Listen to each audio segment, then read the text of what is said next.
U goste nam dolaze članovi Dobrovoljnog vatrogasnog društva Opatija.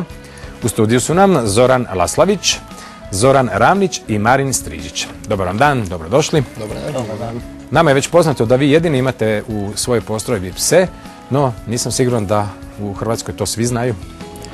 Da, evo, Dobrovoljno vatrogasno društvo Opatija je prvo vatrogasno društvo koje je krenulo u Hrvatskoj sa projektom potrebnih pasa i tu potrebu je prepoznalo prije 1-2 godine gdje smo krenuli prvo sa obukom jedne kujice i jednog labradora, tako da bi sad dogurali da imamo sveukupno 5 potrebnih pasa.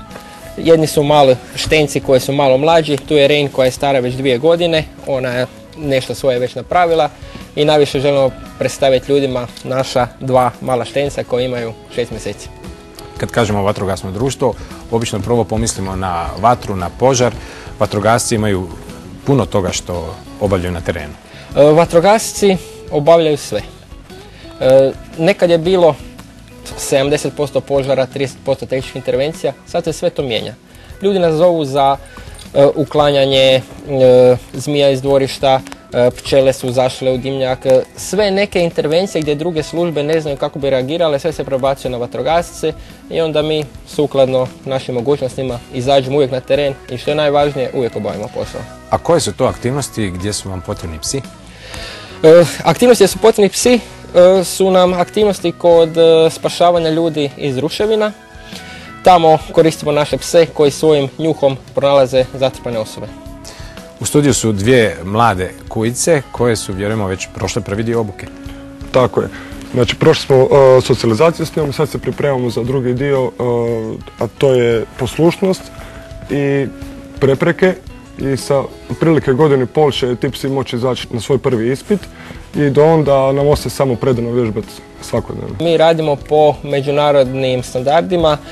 Ima organizacija International Rescue Hunde Organization koje radi sve o spasilačkim psima. Evo, mogu se ovim trenutkom pohvaliti, Rain ima položeno za ruševine prema njihovom međunarodnom standardu, a ostali psi kad budu starosno zreli, spremni, isto idu polagati te međunarodne ispite. Znamo da taj ispit nije baš tako jednostavan. Ima tu puno toga što treba naučiti. Pa ima dosta toga. Naime, najbitnije kod ovih stvari je da mi sa psom svojim provodimo cijelo vrijeme.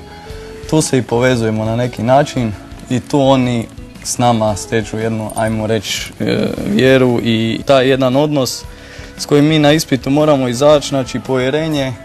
Tu je dosta odležavanja, dosta slušanja, poslušnosti, tako da. A za drugi dio ispita normalno ruševine i to, njihovo samopouzdanje, motivacija, to svakodnevno radimo kroz igru i te stvari. Vjerujemo da ste u kontaktu sa ostalima koji također rade slične stvari. Jesmo, imamo jako dobru suradnju sa ostalim udrugama, bilo se radi o zagrebačkom području, o riječkom području. Sa gorskom službom isto surađujemo, ako ne do Bog nešto zatrebaju oni pomoć kod nas u prirodi, uvijek mogu na nas računati, tako da što više radimo sa tim psima, što nas je više, sigurnost je veća. A vjerujemo da imate i podršku? Imamo podršku, naš rad je prepoznala javna vatrogasna postrojba Opatija koja se isto uključila u taj projekt, preko nje nas je prepoznala vatrogasna zajednica Primorsko-goranske županije, a samim time i županija. Tako da su nam ustupili poligon gdje treniramo. Poligon je takav jedine vrste u Hrvatskoj gdje se vatrogasci obučavaju za sve moguće scenarije, pa tako evo obučavamo se i za scenarije ne do Bog traženja ljudi ispod ruševina. Za takvu intervenciju morate imati vozila? Da, za takvu intervenciju moramo imati vozila, to nam je pokazala vježba u Francuskoj, prvenstveno za pse, pošto psi su punopravni članovi spasilačkog tima. Znači oni trebaju imati svoje vozilo. To jest mora imati prikolicu za prijevoz. Ta prikolica je veoma korisna jer psi se u njoj mogu odmarati pod vrućim suncem, one su klimatizirane.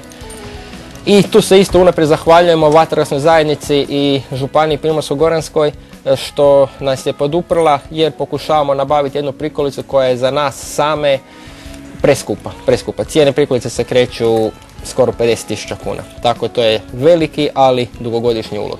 Uostalom, na taj način ćemo se zahvaliti našim psima što na intervencijama rade isto kao i vatrogasci. Vjerujem da ćete doći do svega što vam je potrebno. Želim vam što više treninga i vježbi sa psima, da ih što bolje obučite, a što manje pravih akcija. Nama je drago čuti da postojite, da ste u pripravnosti. Vjerujem da su i onda sugrađani vaši spokojniji. Iskreno rečeno, nadam se da jesu i stvarno hvala vam što nam želite čim manje pravih akcija, što više treninga i vježbi, a sugrađanima poruka da su vatrogasci tu zbog njih. Drago mi je da smo se ponovo sreli u našoj emisiji i vjerujem kad bude nešto novo da se ponovo vidimo. Naravno, hvala što ste nas zvali. Hvala vam lijepo.